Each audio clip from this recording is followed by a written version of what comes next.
The Roman governor Suetonius Paulinus stood on the hilltop, watching smoke rise from what had been Londinium. The entire city was gone, every building burned, every Roman citizen slaughtered, the Thames running red with blood. Somewhere in the distance, he could hear them, thousands upon thousands of Celtic warriors, chanting the name of their warrior queen. Boudica, Boudica, Boudica.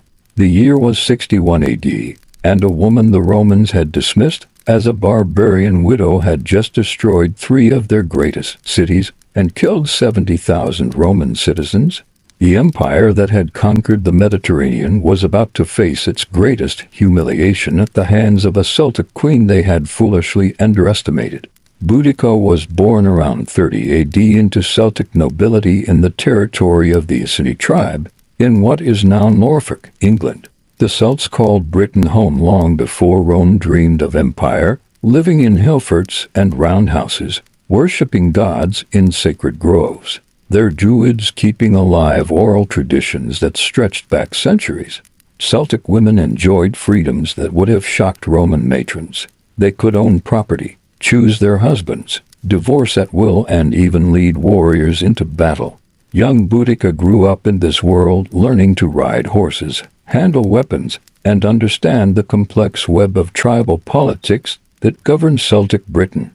She was described by the Roman historian Dio Cassius as terrifying to behold, very tall with flowing red hair that reached to her hips, a harsh voice that commanded attention, and a fierce gaze that could freeze men in their tracks. She wore a golden torque around her neck, the symbol of Celtic nobility, and a multicolored cloak fastened with elaborate brooches.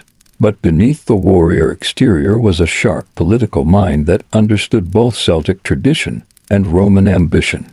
Around 48 AD, Boudica married Prasutagus, king of the Iceni. It was likely a political marriage uniting different factions within the tribe, but it seems to have been successful. Prasutagus was what the Romans called a client king, technically independent but operating under Roman protection and influence. The Iceni had submitted to Rome during the Claudian invasion of 43 AD, choosing collaboration over destruction. It was a delicate balance, maintaining Iceni traditions while paying tribute to Rome, and for 12 years, Prasutagus managed it successfully. The marriage produced 2 daughters, whose names history hasn't preserved, one of many tragedies in Boudica's story. These girls were raised as Celtic princesses, expecting to inherit their parents' authority according to Celtic law. Under Celtic tradition, women could inherit property and titles, and queens could rule in their own right. Boudica herself likely served as co-ruler with Prasutagus, participating in tribal councils and religious ceremonies. The Iceni prospered during this period, trading with Roman merchants, adopting some Roman customs, while maintaining their Celtic identity. Everything changed in 60 AD when Prasutagus died. In his will, he tried to protect his family and people by leaving half his kingdom to the Roman Emperor Nero and half to his daughters. It was a desperate attempt to ensure some autonomy for the Iceni while acknowledging Roman power. But Rome didn't recognize female inheritance, and Nero's procurator Conquistador saw an opportunity for plunder. The moment Prasutagus was buried, Roman soldiers descended on Iceni territory like locusts. What happened next was recorded even by Roman historians as an atrocity. The Romans declared that loans given to the Iceni by Emperor Claudius were immediately due. When Boudica protested that these had been gifts, not loans, she was stripped and flogged publicly like a common criminal. Her daughters, teenage girls of noble blood, were raped by Roman soldiers in front of their mother. Iceni nobles were enslaved, their property confiscated, their wives and children abused. The Romans wanted to make an example of the Iceni, to show what happened to client kingdoms that thought they had rights. It was the rape of her daughters that transformed Boudica from queen to avenging fury. In Celtic culture, the violation of noble women was not just a personal crime but an attack on the entire tribe's honor. The Romans had misjudged catastrophically. They thought they were disciplining barbarians who would submit to superior force. Instead, they had created a symbol of resistance that would unite the fractious Celtic tribes in unprecedented alliance. Boudica didn't immediately raise the standard of revolt. Instead, she traveled secretly among the tribes, using her outrage as a weapon. She showed her scarred back to tribal councils, told of her daughter's violation, described Roman atrocities against the Iceni. Her words, delivered with the authority of a queen and the passion of a wronged mother, ignited fury across eastern Britain. The Trinovantes, who had suffered under Roman colonization at Camulodunum, modern Colchester, joined immediately. Other tribes, seeing Roman weakness and Celtic unity, pledged warriors to her cause. The rebellion began with religious sanction. According to Dio Cassius, Boudica performed a divination ritual, releasing a hair from the folds of her cloak and interpreting its path as favorable. She invoked Andraste, the Celtic goddess of victory, dedicating the coming slaughter to her.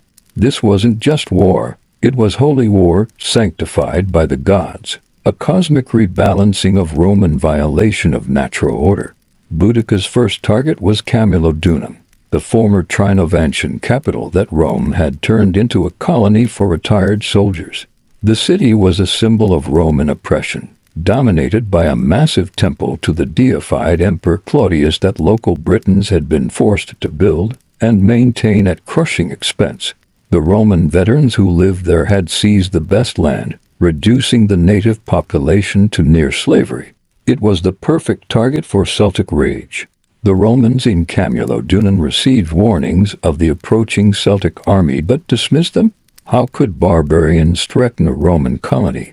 They had no walls, trusting in Roman reputation for protection. When pleas for help reached the procurator Catasticianus, he sent only 200 soldiers, an insult more than assistance. The colony's veterans, many elderly and long past their fighting prime, prepared to defend the temple as a last stronghold. The Celtic assault on Camulodunum was apocalyptic. Boudica's army, now numbering perhaps 100,000 warriors plus families, descended on the city like a plague. The Celts didn't just want to defeat the Romans, they wanted to erase them. Buildings were burned systematically. Every Roman man, woman, and child was killed. No prisoners, no slaves, no mercy. The defenders made their last stand in the temple of Claudius, holding out for 2 days while the city burned around them. When the Celts finally broke in, the slaughter was complete. Archaeological evidence shows the destruction layer from Boudica's attack, a thick band of burnt red clay that still marks the event nearly 2,000 years later. The Ninth Legion, commanded by Quintus Petilius Ceriolus, marched from their base to relieve Camulodunum. They never made it. Boudica's forces ambushed them on the march, destroying most of the legion's infantry. Ceriolus escaped with his cavalry, but the Ninth Legion effectively ceased to exist. For Celtic warriors to destroy a Roman legion in open battle was unprecedented. Terror spread through Roman Britain. Boudica next turned toward Londinium, the thriving commercial settlement that would become London. Though not yet the official capital, Londinium was the economic heart of Roman Britain, filled with merchants, traders, and administrators. Governor Suetonius Paulinus, who had been campaigning in Wales against the Druids, rushed back with his cavalry, but when he saw the size of Boudica's army and realized he had insufficient forces to defend the unwalled city, he made a brutal tactical decision. He abandoned Londinium to its fate. The evacuation was chaos. Thousands of Romans and Romanized Britons fled with whatever they could carry. But many couldn't or wouldn't leave: the elderly, the sick, those who couldn't believe the barbarians would really destroy such a magnificent city. They weren't otherwise when Boudica's army arrived. Londinium suffered the same fate as Camulodunum: systematic destruction, total slaughter. The historian Tacitus reports that the Celts had no interest in taking prisoners for sale as slaves. They wanted only destruction: hanging, burning, crucifixion. Dio Cassius provides gruesome details of noble women having their breasts cut off and sewn to their mouths before being impaled on stakes. Whether these specific atrocities occurred or were Roman propaganda, the archaeological record confirms total destruction. The burnt layer from Boudicca's attack on London is still visible in excavations today, a black line in the earth marking where a city died. Verulamium modern St. Albans was next. This was a different kind of target, a British city that had accepted Roman civilization, whose Celtic inhabitants had adopted Roman ways. To Boudicca, they were traitors, and they suffered the same fate as the Romans. The city was burned, its population slaughtered. The rebellion had become not just anti-Roman but anti-civilization, a rejection of everything Rome represented. The death toll from Boudicca's rampage was staggering. Roman sources claim 70,000 Roman citizens and allies were killed. Even allowing for exaggeration, the slaughter was unprecedented in the history of Roman Britain. 3 major cities had been erased. Roman administration had collapsed across southeastern Britain. The province that Claudius had conquered just 17 years earlier seemed lost.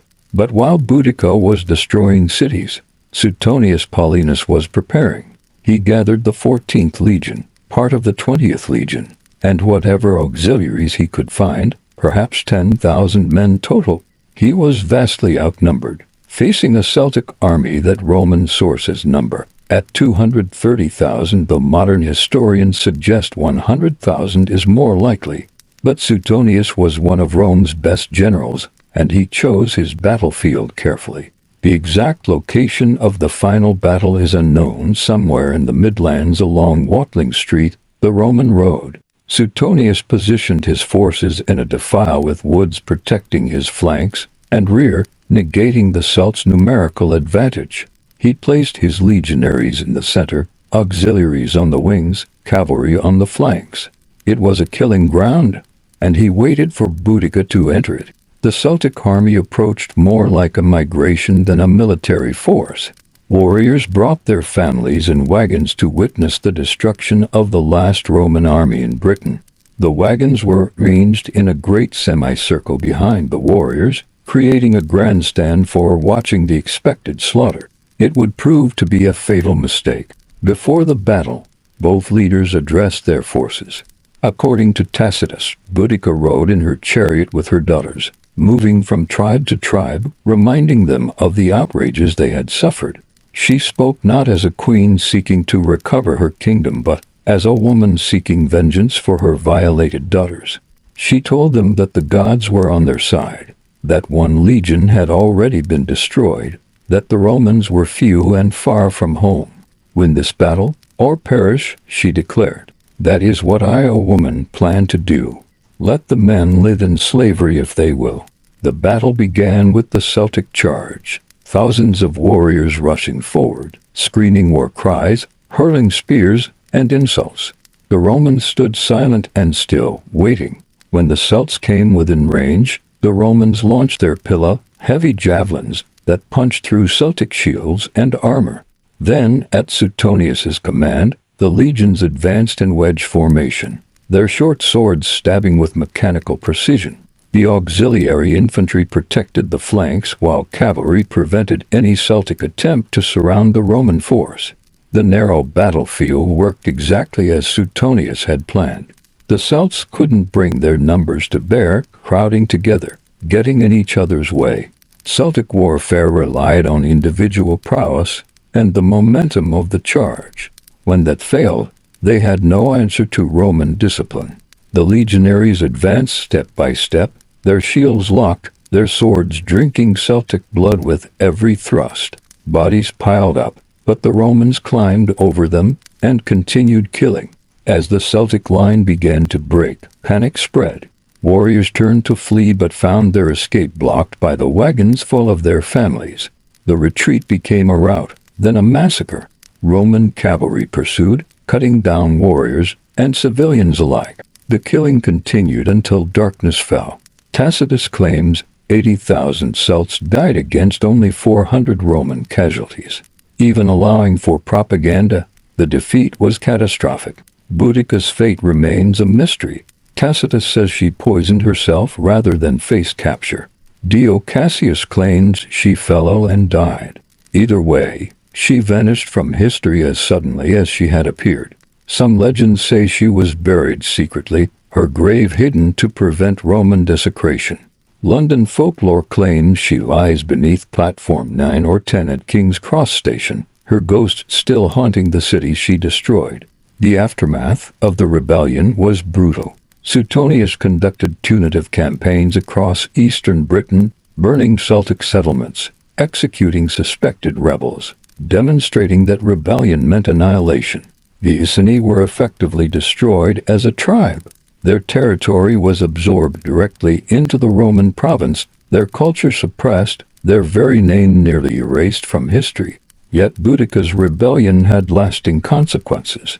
The Romans realized that brutal exploitation would provoke resistance that could threaten the entire province. The procurator Conquistador, whose greed had sparked the rebellion, fled to Gaul and never returned.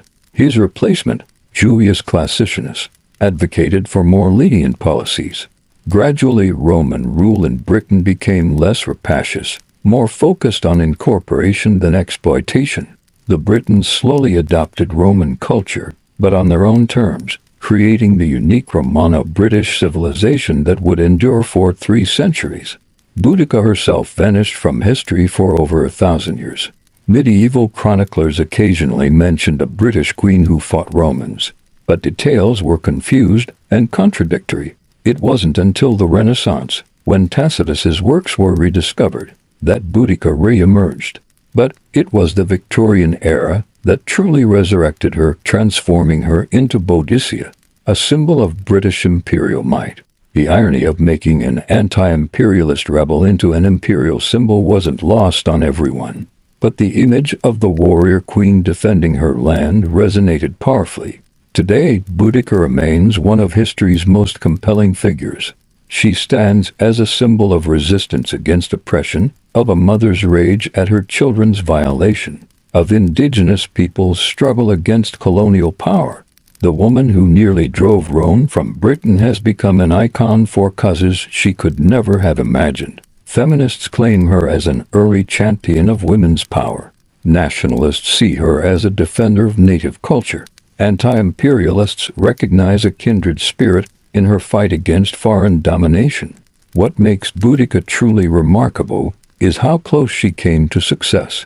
If she had bypassed the cities and attacked Suetonius before he could prepare, if she had maintained Celtic discipline instead of allowing the slaughter of civilians, if she had chosen a different battlefield for the final confrontation, Britain's history might have been entirely different.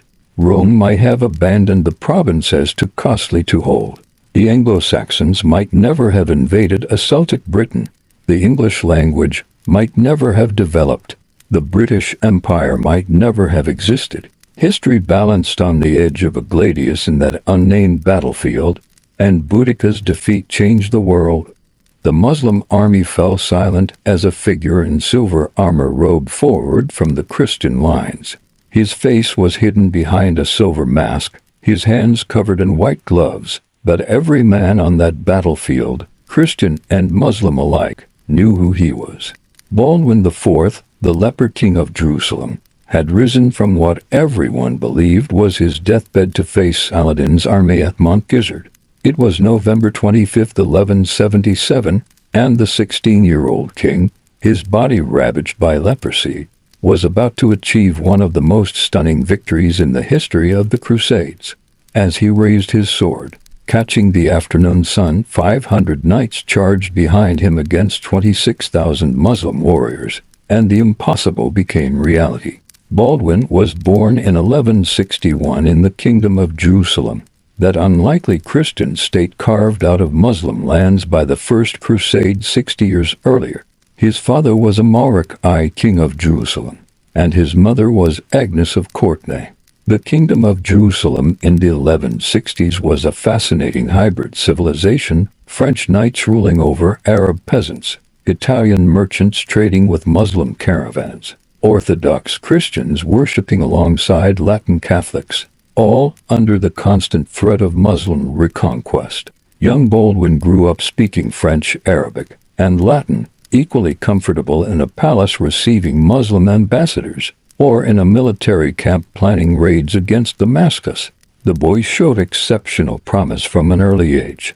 His tutor was William of Tyre, one of the greatest historians of the medieval period, who would later chronicle Baldwin's life with the perspective of someone who knew him intimately. William described young Baldwin as beautiful, intelligent, and remarkably composed for a child. He excelled at his studies, showing particular aptitude for history and languages. He was also physically active, learning swordsmanship, horsemanship, and the art of war that every noble boy had to master. It was during a childhood game that William of Tyre made the discovery that would define Baldwin's life. The boys were playing a game where they would dig their fingernails into each other's arms to see who could endure pain longest. William noticed that while other boys cried out, Baldwin showed no reaction even when blood was drawn. When questioned, the boy admitted he felt no pain in his right arm. William, educated in Arabic medicine as well as European learning, recognized the terrible truth. The young prince had leprosy. Leprosy in the medieval world was more than just a disease. It was a divine judgment, a living death, a source of ritual pollution. Lepers were expelled from society, forced to wear special clothing, ring bells to warn of their approach, and live in isolated colonies. For a prince to have leprosy was almost unprecedented.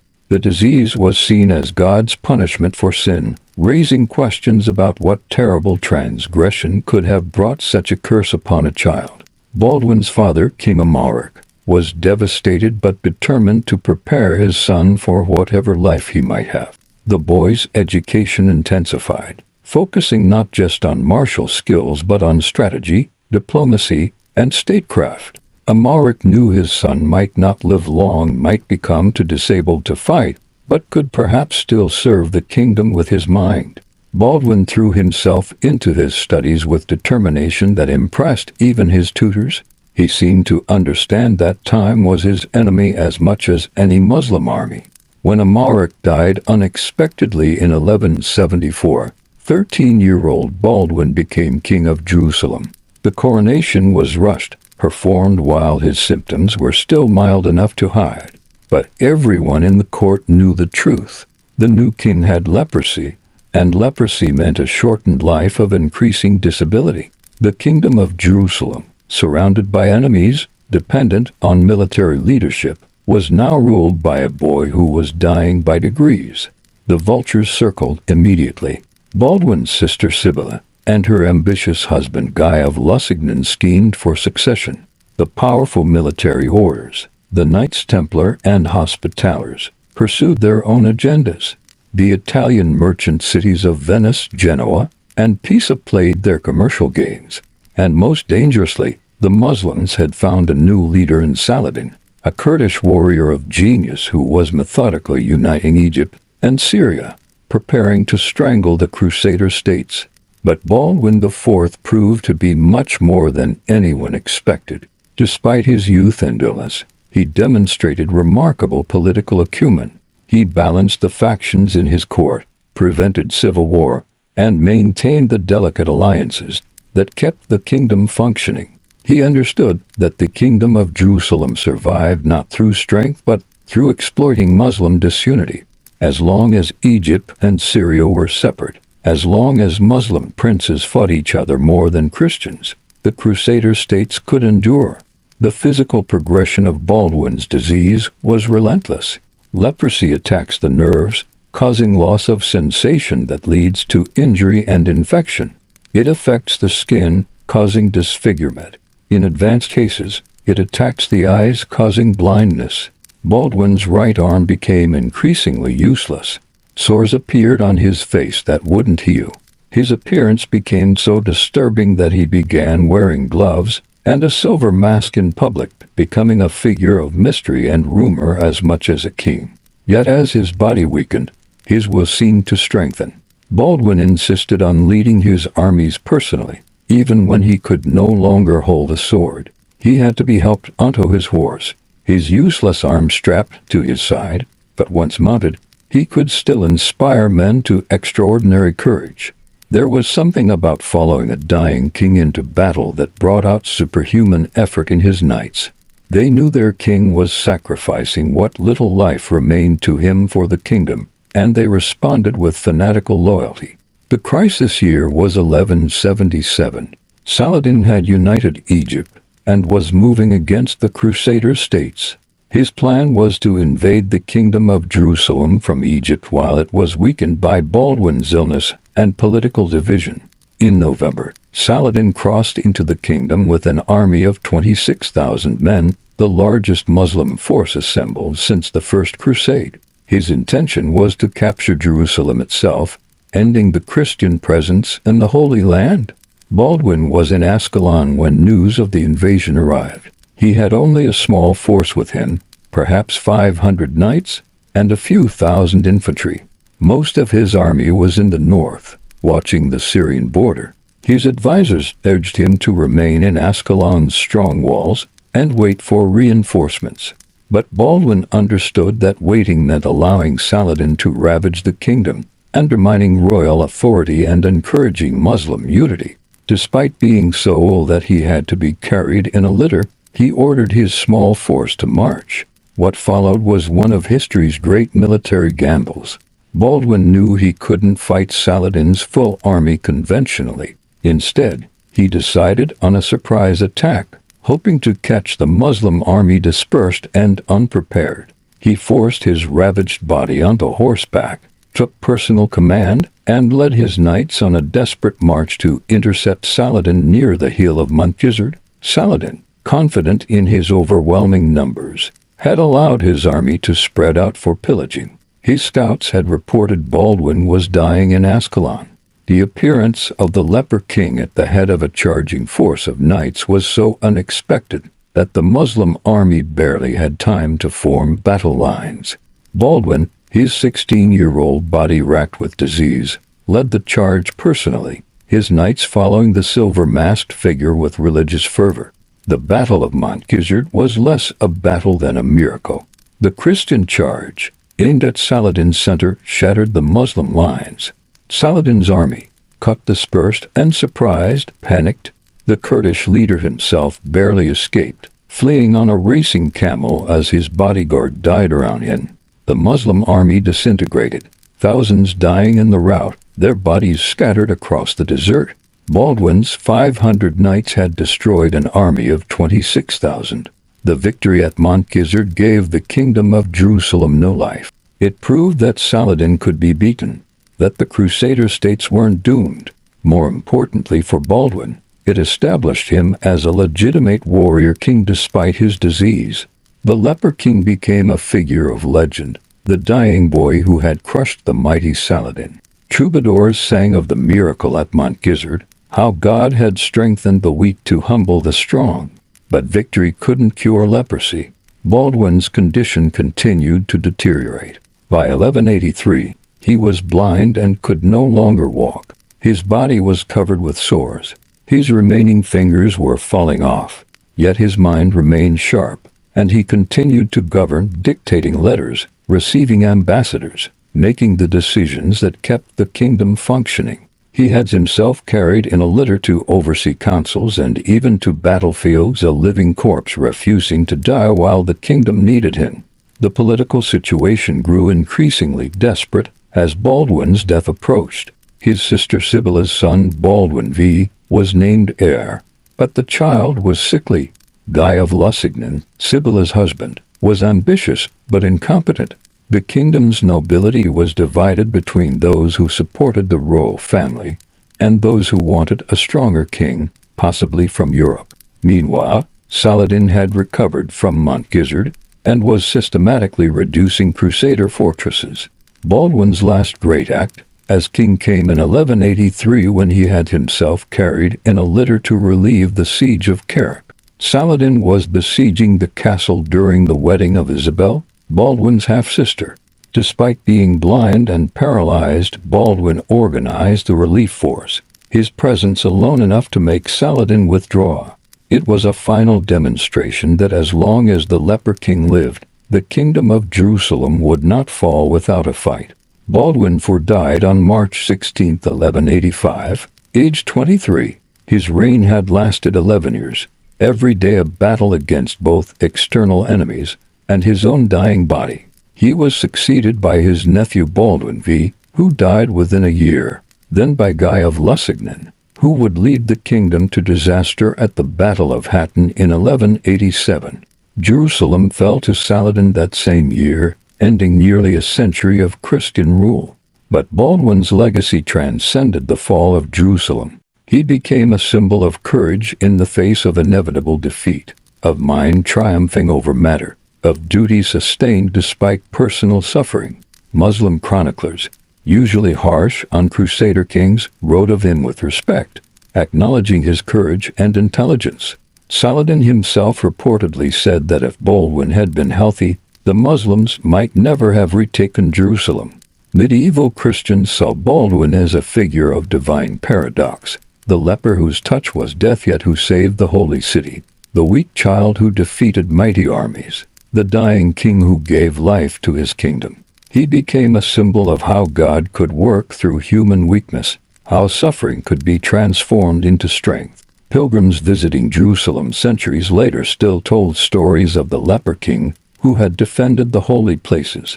Modern historians have been fascinated by Baldwin IV because he defies easy categorization. He was a medieval king who ruled through intelligence rather than force, a military commander who won battles through strategy rather than personal combat, a diplomat who understood that compromise could be stronger than confrontation.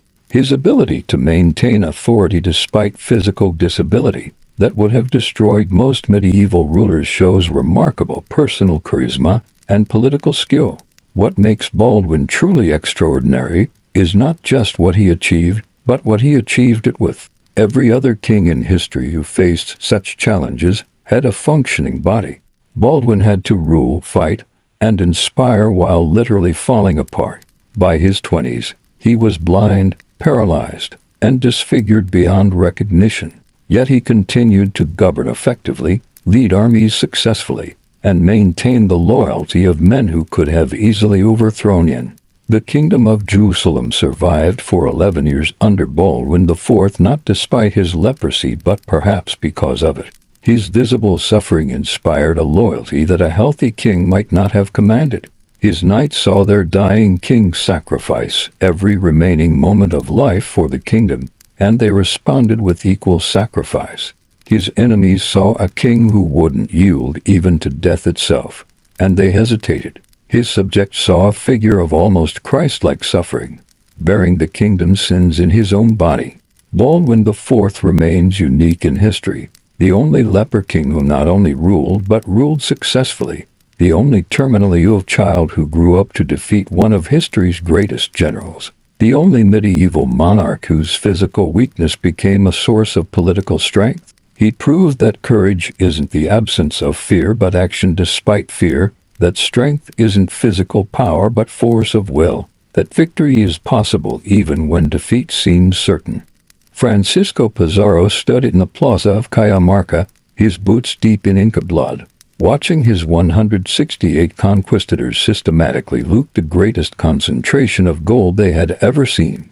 It was November 16, 1532, and in less than an hour, this illegitimate, illiterate Spanish adventurer had captured the god emperor of the largest empire in the Americas.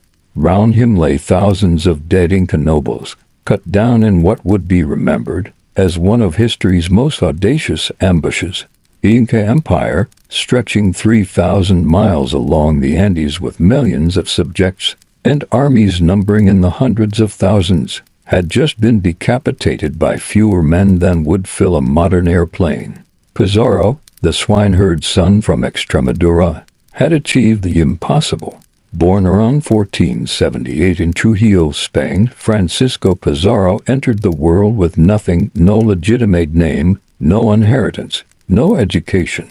His father, Gonzalo Pizarro, was a minor nobleman who never acknowledged him. His mother, Francisca Gonzalez, was a servant. Young Francisco grew up illiterate, working as a swineherd, sleeping with the pigs he tended, knowing that in Spain's rigid society, bastards had no future. But Spain in the late 15th century was changing. Columbus had discovered the New World, and suddenly even the lowest Spaniard could dream of gold and glory across the ocean. In 1502, Pizarro sailed for Hispaniola, the first permanent Spanish settlement in the Americas. He was 24, illiterate, with no skills except animal husbandry and a talent for violence. But in the New World, those limitations mattered less than courage, cunning, and ruthlessness, qualities Pizarro possessed in abundance. For the next 20 years, he served in various expeditions, learning the conquistador trade, how to fight indigenous warriors, how to survive in hostile terrain, how to exploit tribal divisions, how to extract gold through terror. By 1513, Pizarro had joined Vasco Núñez de Balboa's expedition across the Isthmus of Panama, becoming one of the first Europeans to see the Pacific Ocean.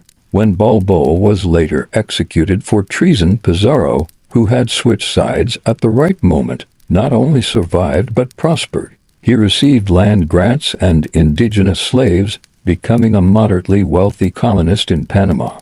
But moderate wealth wasn't enough for a man who had grown up with nothing. Rumors began reaching Panama of a great empire to the south, richer than Mexico, where buildings were plated with gold and emperors drank from golden cups. The Spanish called it Burra later Peru, and it became an obsession for every ambitious conquistador. Pizarro formed a partnership with Diego de Almagro, another low-born adventurer, and Fernando de Luque, a priest who provided financing. Together, they would find and conquer this golden kingdom. The first two expeditions were disasters.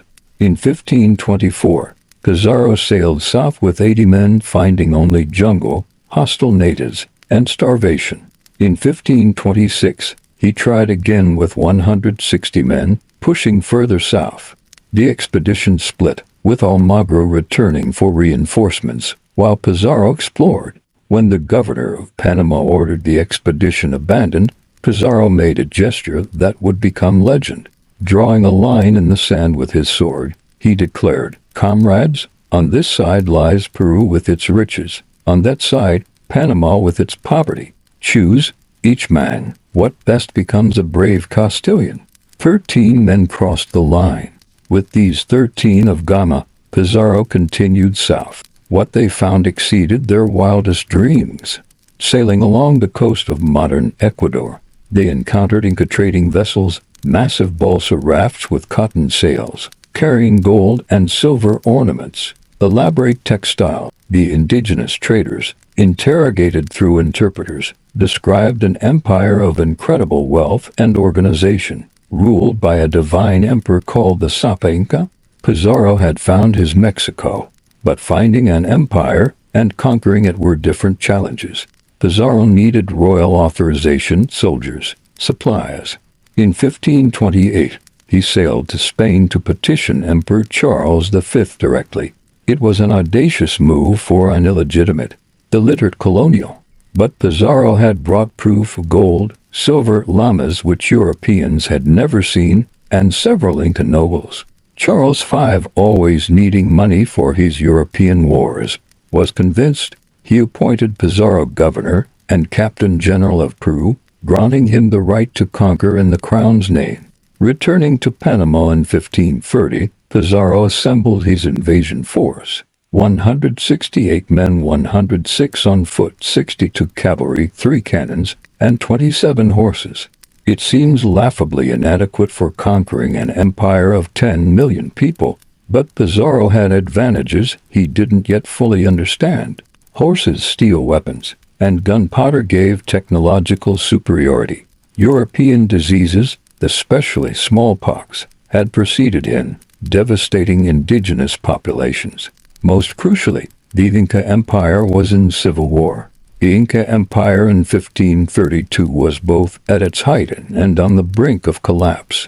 Huayna Capac, the great Sapa Inca, had died of smallpox around 1527, along with his designated heir.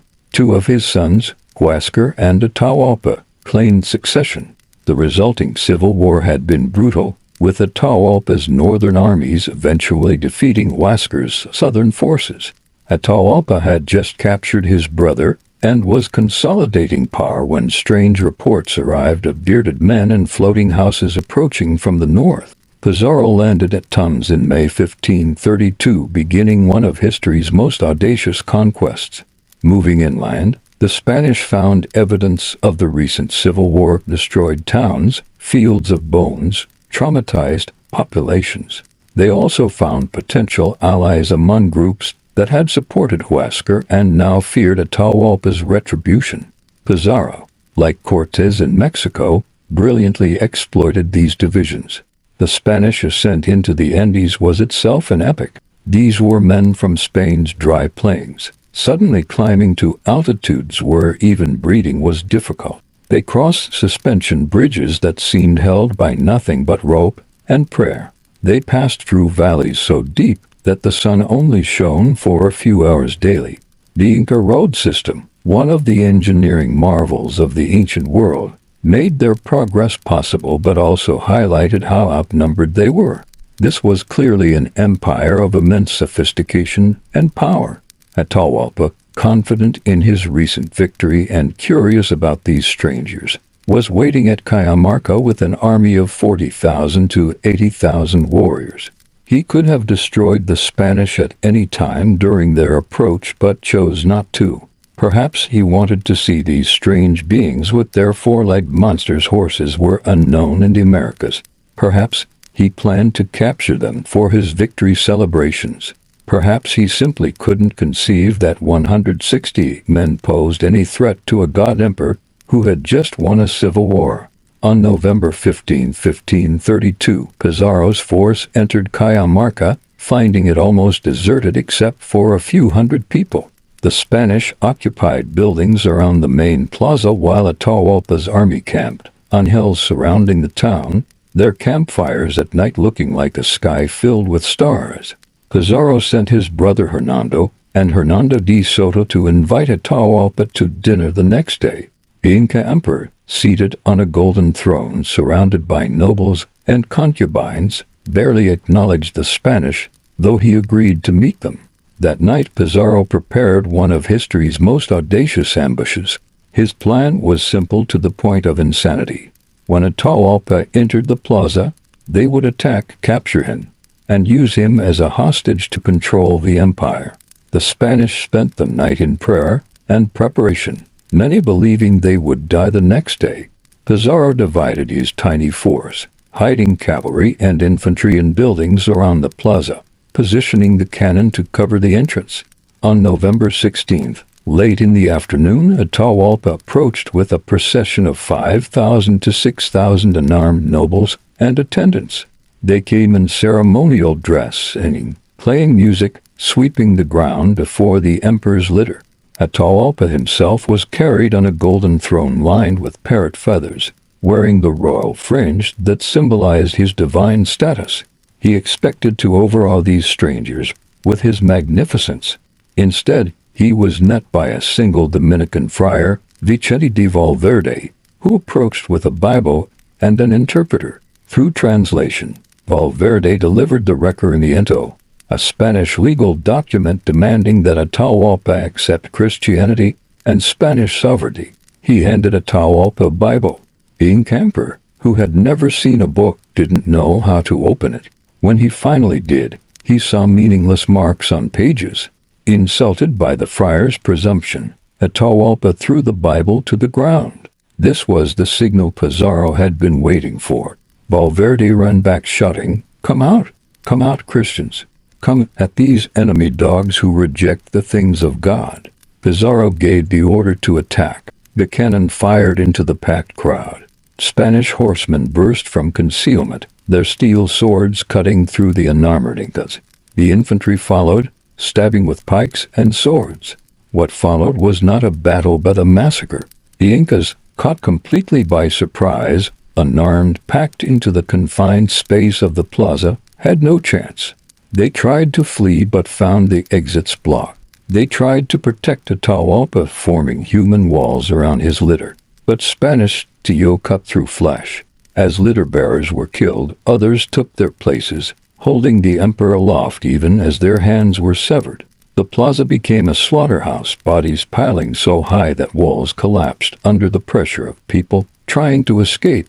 Pizarro himself fought to reach Atahualpa, understanding that the emperor alive was worth more than any amount of gold. He was the only Spaniard wounded that day, cut by one of his own men in the frenzy to capture the Inca. Finally, the litter was overturned and Atahualpa was dragged to safety, Spanish safety, which meant captivity. In less than 2 hours, between 2,000 and 10,000 Incas lay dead. Sources vary, while not a single Spaniard had been killed. The psychological impact was even more devastating than the physical slaughter. The Inca army on the surrounding hills, seeing their god emperor captured, simply melted away. In Inca cosmology, the Sapa Inca was the son of the sun, divine and invincible. His capture was literally unthinkable, a cosmic impossibility. The empire, absolutely centralized around the divine emperor, was paralyzed. Without Atahualpa's orders, no one knew what to do. Pizarro now controlled the most valuable hostage in the Americas. Atahualpa, quick to understand his situation, offered a ransom that staggered even Spanish greed. He would fill a room 22 feet long, 17 feet wide, and 8 feet high with gold, and fill it twice with silver. The room in Cajamarca still exists, marked with a line showing how high the gold was supposed to reach. It was the largest ransom in history. For 8 months, gold and silver poured into Cajamarca from across the empire. Temples were stripped, tombs robbed, artistic treasures melted down. The Spanish watched in amazement as tons of precious metal accumulated. They taught Atahualpa to play chess, and he learned quickly, understanding both the game and his situation. He ordered his generals to kill his brother Huáscar, eliminating his rival while maintaining his authority from captivity. But Atahualpa had miscalculated. He thought that once the ransom was paid, the Spanish would leave. Like the raiders, he understood. He didn't comprehend that Pizarro intended to conquer, not just rob. As gold arrived, so did Spanish reinforcements, including Diego de Almagro with 150 men. The Spanish position grew stronger while Atahualpa's grew weaker. By July 1533, the ransom was complete, approximately 13,000 pounds of gold and 26,000 pounds of silver, worth perhaps $10 billion in modern terms. Each conquistador received a fortune. Even the common soldiers became wealthy beyond imagination. But now Atahualpa was a problem. Alive, he was dangerous, potentially organizing resistance. Dead, he was safely irrelevant. The Spanish staged a trial, charging Atahualpa with murdering his brother, practicing polygamy and idolatry. It was a farce. The outcome was predetermined. On July 26, 1533, Atahualpa was sentenced to be burned alive. He was offered a choice: convert to Christianity and be garroted instead. Atahualpa accepted baptism, taking the name Francisco, and was strangled in the plaza where he had been captured 8 months earlier. The last independent Sapa Inca was dead. With Atahualpa gone, Pizarro marched on Cuzco, the Inca capital. He installed Manco Inca, Huáscar's brother, as a puppet emperor, maintaining the fiction of Inca rule while Spanish control spread. The conquest seemed complete, but it was just beginning. Manco Inca eventually rebelled, leading a resistance that nearly recaptured Cuzco. The Spanish conquistadors, enriched beyond dreams, turned on each other in civil wars that killed Almagro and eventually Pizarro himself. Pizarro's death was as violent as his life. On June 26, 1541, supporters of Almagro's son burst into his palace in Lima. The 63-year-old conquistador fought desperately, killing several attackers before being overwhelmed. His last act was to draw a cross in his own blood on the floor and kiss it. The illegitimate swineherd who had conquered an empire died as he had lived, violently, defiantly, calling on the god he had used to justify his conquests. The conquest of Peru had consequences that reverberate to this day. The Spanish extracted fabulous wealth. The Silver Mountain of Potosi alone produced enough to fund Spanish wars for 2 centuries. But the cost to indigenous peoples was catastrophic. Disease killed millions. The Mita system of forced labor in mines killed millions more. Inca culture was systematically destroyed. Their Quipu recording system lost, their religious practices forbidden, their social structures shattered. Yet Pizarro's conquest also created modern Peru, that complex fusion of Inca and Spanish indigenous and European ancient and modern. Lima, which Pizarro founded, became one of the great cities of the Americas. Christianity mixed with Andean belief created unique religious traditions. Spanish merged with Quechua and Aymara to create new forms of expression. The conquest was both destruction and creation, ending one world while beginning another. What makes Pizarro's conquest truly extraordinary is its sheer improbability. He had no advantages except technology, disease, and timing. He was vastly outnumbered, operating in hostile terrain, thousands of miles from support. By any rational calculation, he should have failed. But through a combination of audacity, cunning, luck, and ruthlessness, he succeeded in toppling one of history's great empires. Pizarro himself remains one of history's most controversial figures. To some, he was a brave explorer who brought Christianity and civilization to the New World. To others, he was a genocidal destroyer who obliterated a magnificent civilization for gold. The truth encompasses both views. He was brave and genocidal, determined and destructive, a product of his time who also shaped his time. The illegitimate son who couldn't write his own name left a mark on history that will never be erased. He proved that empires could fall to tiny groups of determined men, that technological advantages could overcome vast numerical superiority, that will could triumph over probability. He also proved that conquest comes with a moral cost that echoes through centuries, that victory can be more devastating than defeat, that gold gained through blood carries a curse that never lifts. 3 warriors from different times and places, Boudica, Baldwin IV, and Francisco Pizarro, each faced impossible odds and changed history through sheer force of will. A Celtic queen who defied Rome, a leper king who defended Jerusalem, and a conquistador who toppled an empire. Their stories illuminate both the heights of human courage and the depths of human tragedy, showing us that history's most dramatic moments often balance on the edge of a sword, the charge of a horse, the will of a single extraordinary individual. Boudica rose from humiliation and violation to lead the greatest rebellion Roman Britain ever faced.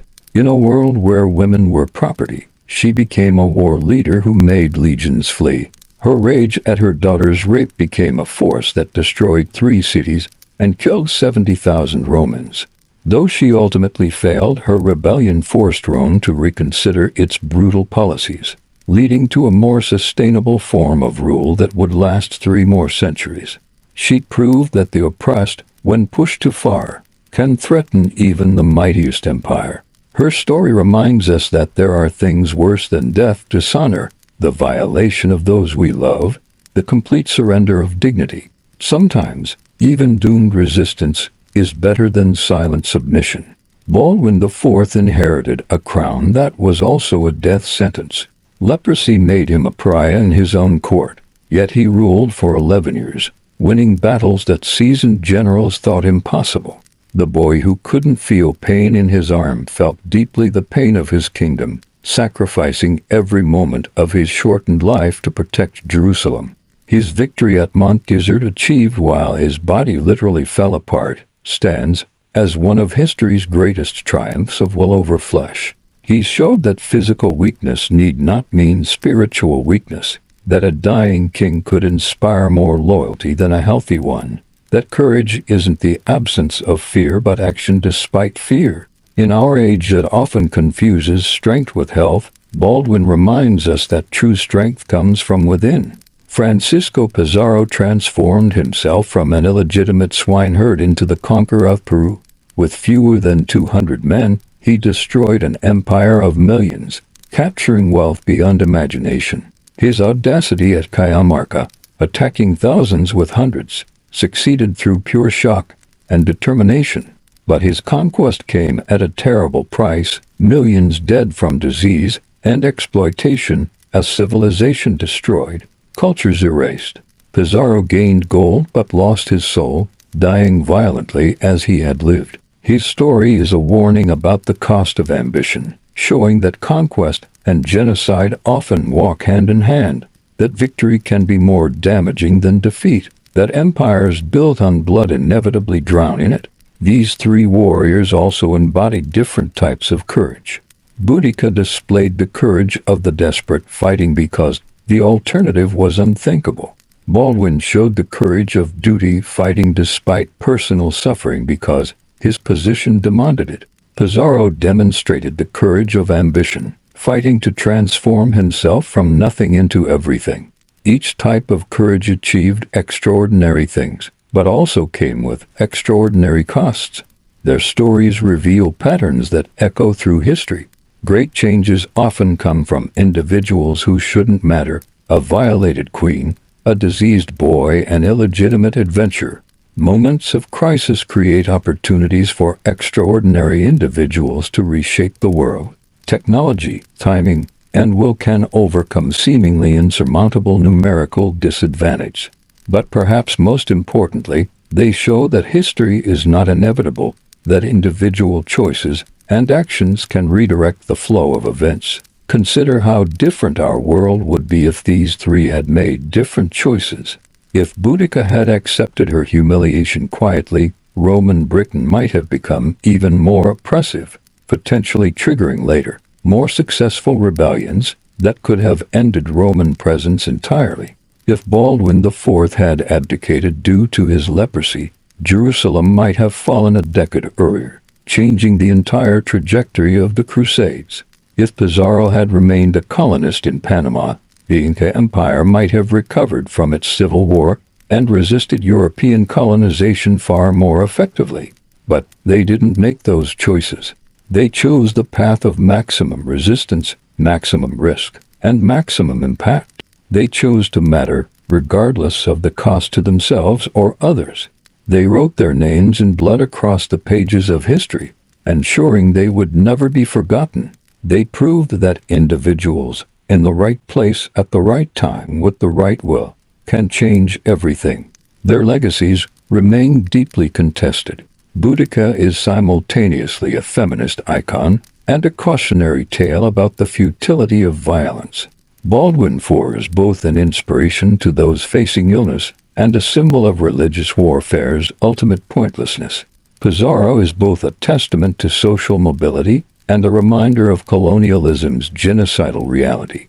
We can't simply celebrate or condemn them. We must grapple with their full complexity.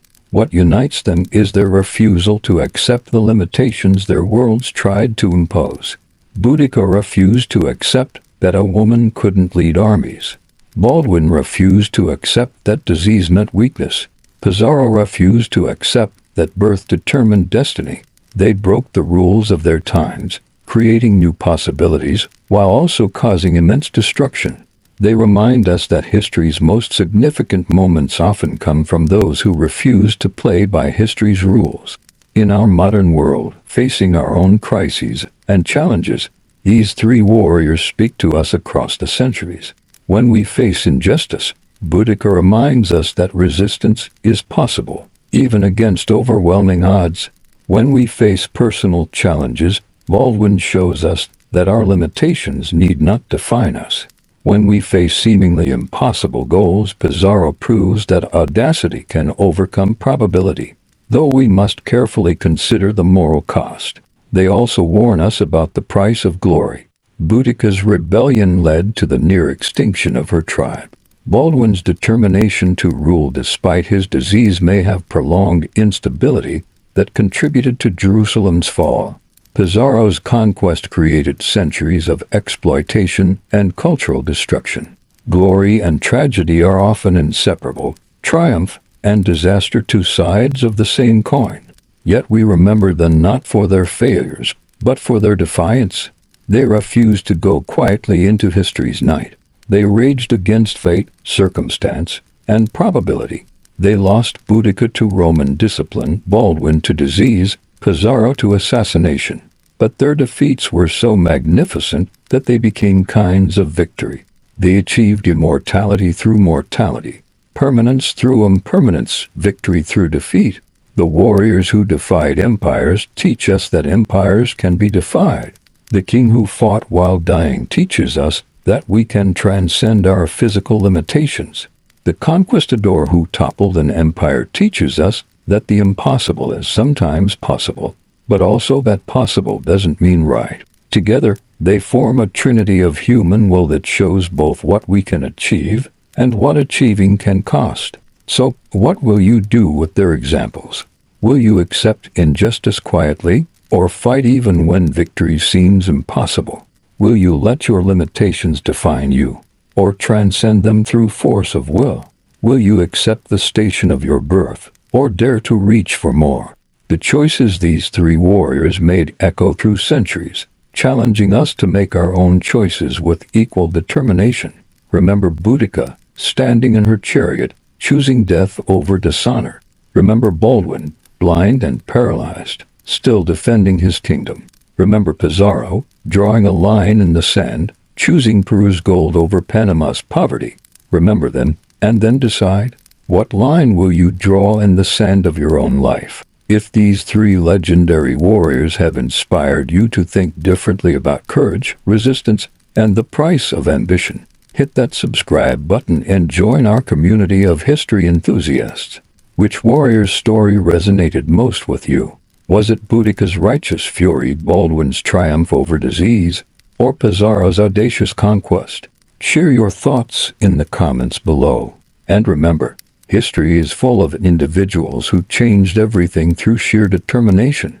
Next week, we're exploring three more figures who reshaped the world against all odds. Ring that notification bell so you don't miss their incredible stories. Until then, remember what these three warriors proved. History isn't made by those who accept their fate. It's made by those who defy it. The question is, what fate will you choose to defy?